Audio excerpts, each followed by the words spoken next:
This is The Download from Sounds Profitable, the most important news from this week and why it matters to people in the business of podcasting. I'm Newton Chodolkati. The Download is brought to you by Podscribe.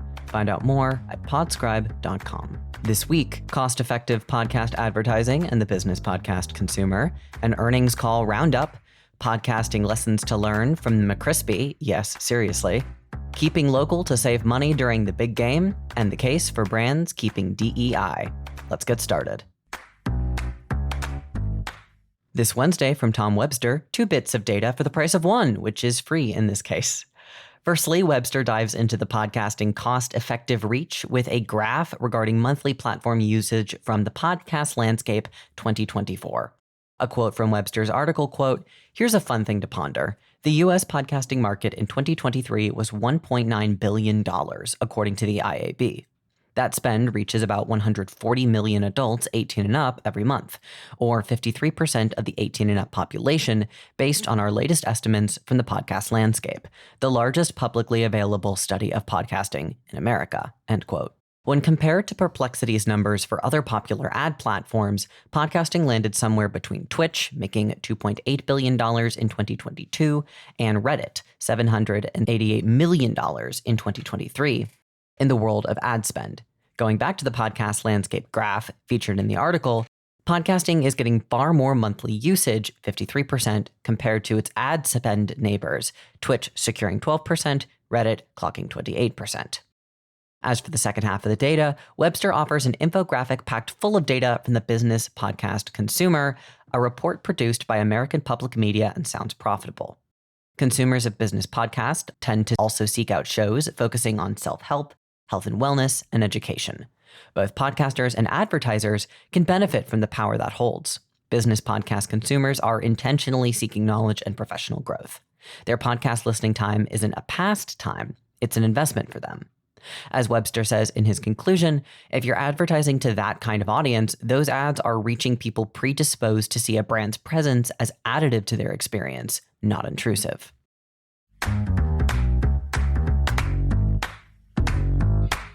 This week saw coverage of 2 big earnings calls in the world of podcasting. Let's dig into them real quick. First up, this Tuesday, Spotify posted their Q4 report. The report boasts 330,000 video podcasts have been uploaded to the platform, and over 70% of shows eligible for Spotify Partner Program monetization have enrolled. For the year overall, Bloomberg's Ashley Carman reports this is the first year Spotify has turned a profit. Meanwhile, back on the 31st, SiriusXM Media posted their Q4 2024 earnings. While total revenue is down 4% year over year, premium subscription dropped to losing 296,000 compared to the 2023 loss of 445,000. Podcasting, however, remains a bright spot with a 24% year-over-year increase for Q4 and a 12% increase for the full year. Chris Peterson on LinkedIn also notes there might be signals of Howard Stern's impending retirement in the fact his name is brought up 0 times in the earnings call, while podcasting hotshot Alex Cooper was brought up multiple times.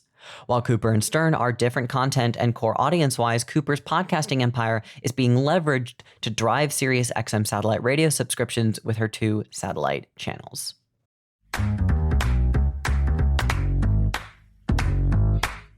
This Wednesday from Matt Heard at Signal Hill Insights, a reflection on variety's importance in both a fast food menu and media. French-Canadian podcasting is demonstrating that, as the 2024 edition of the Canadian Podcast Listener Report shows a reversal of an upward trend in French-language podcast listening. After 3 years of steady growth, listenership dropped 4%. What happened? Heard points to McDonald's. The Big Mac has been a cornerstone of the chain's menu for decades, yet they continue to cycle in seasonal items and net new additions like the McCrispy, usurping the simple chicken sandwich several years ago. Most diners don't exclusively eat the first thing they try at a restaurant for years on end. The same is true of media consumption diets.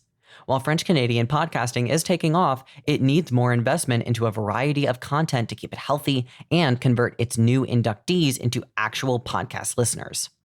Heard argues the 4% fall off is a sign Quebecois are listening to a podcast, but there's not enough variety of French-Canadian podcasts being presented to them that would make them sticky enough to hang out in podcasting overall, instead of being a listener of one show who'll drop off podcasting entirely as a medium when they finish or get bored of the first show they encountered.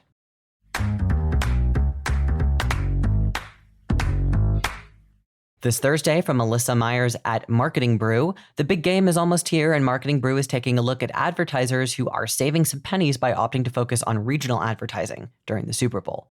While local buys might not make sense for massive brands, those that have specific designated market areas can get more efficacy and spend less by focusing local instead of gunning for a coveted national Super Bowl spot.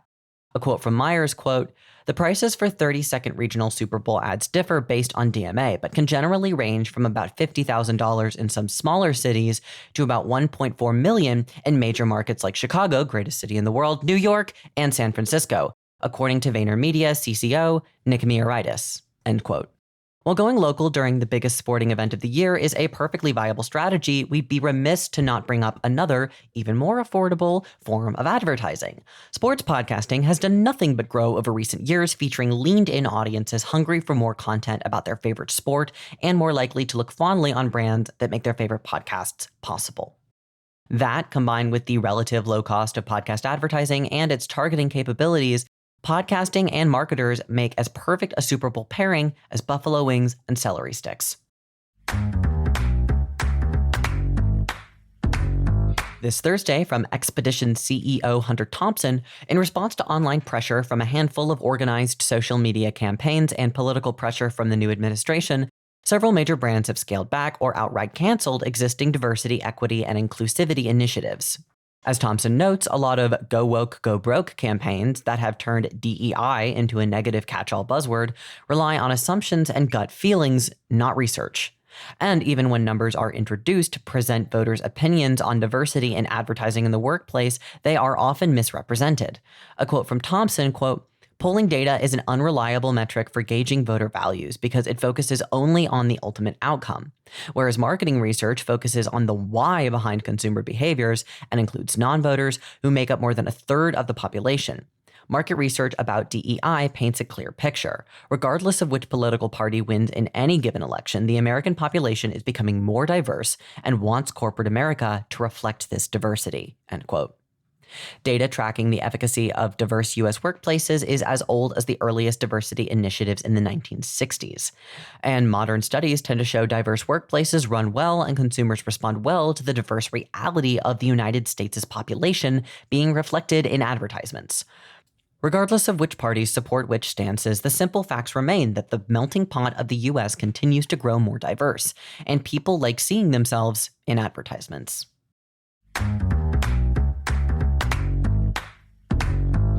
Finally, it's time for our quick hits. These are articles that didn't quite make the cut for today's episode, but are still worth including in your weekend reading. This week, Finding Your Audience, Sounds Profitable's Tom Webster. The Podglomerate's podcast Perspective series brings on Tom Webster to discuss his book, The Audience is Listening. Mopod Charts launches as a forever free tool for tracking Apple Podcasts rankings.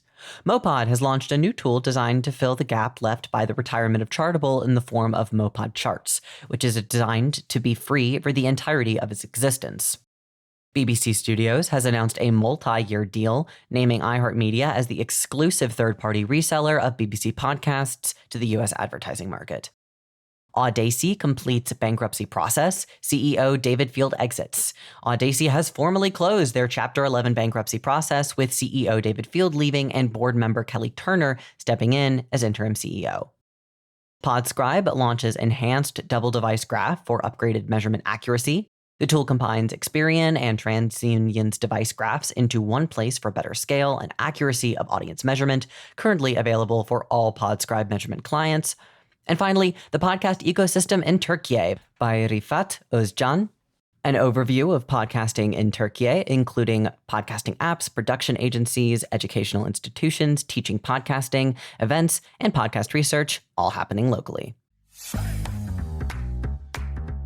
And that was the download, brought to you by Sounds Profitable. I know we went through today's stories fast, so be sure to check out the links to every article mentioned right in your podcast listening app or on the download section of soundsprofitable.com.